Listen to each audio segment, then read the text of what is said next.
Dahulu kala di sebuah kerajaan di tanah Parahyangan, hiduplah seorang ratu yang cantik jelita bernama Dayang Sumbi. Ia terkenal bukan hanya karena kecantikannya, tetapi juga karena kepandaiannya menenun kain sutra yang halus. Sayangnya Dayang Sumbi memiliki sifat mudah bosan dan sedikit manja. Suatu hari saat ia sedang menenun, gulungan benangnya terjatuh.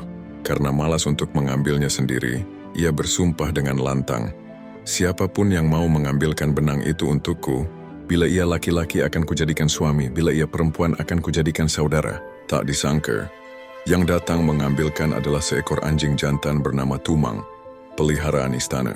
Dayang Sumbi terkejut, tetapi ia tak bisa menarik kembali sumpahnya. Tumang bukan anjing biasa, ia adalah jelmaan dewa dan memiliki kesaktian. Akhirnya Dayang Sumbi menikah dengan Tumang secara gaib. Dalam wujud manusia hanya ia yang bisa melihatnya. Dari pernikahan itu lahirlah seorang anak laki-laki tampan yang diberi nama Sangkuriang.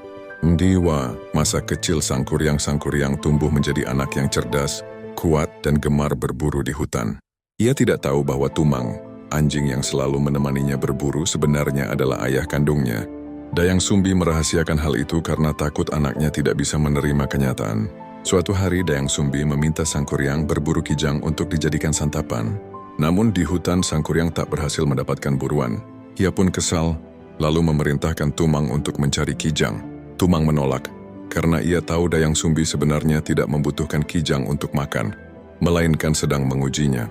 Sangkuriang marah besar, merasa anjingnya membangkang dan memanah Tumang hingga tewas. Sangkuriang pulang dengan hati kesal dan berbohong kepada ibunya.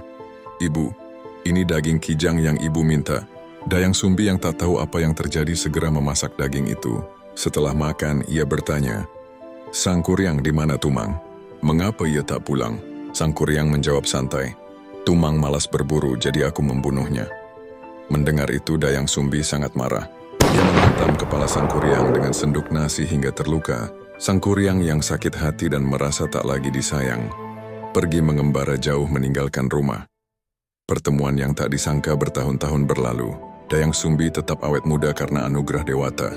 Sementara itu Sangkuriang tumbuh menjadi pemuda gagah dan sakti. Takdir mempertemukan mereka kembali. Sangkuriang yang tidak mengenali ibunya jatuh cinta pada kecantikan Dayang Sumbi. Dayang Sumbi pun awalnya tak tahu bahwa pemuda itu adalah anaknya.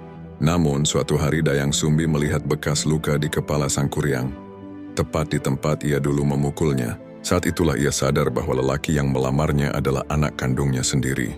Siasat Dayang Sumbi tentu tidak ingin menikahi anaknya sendiri. Ia pun mencari cara untuk menggagalkan pernikahan. Dengan lembut ia berkata,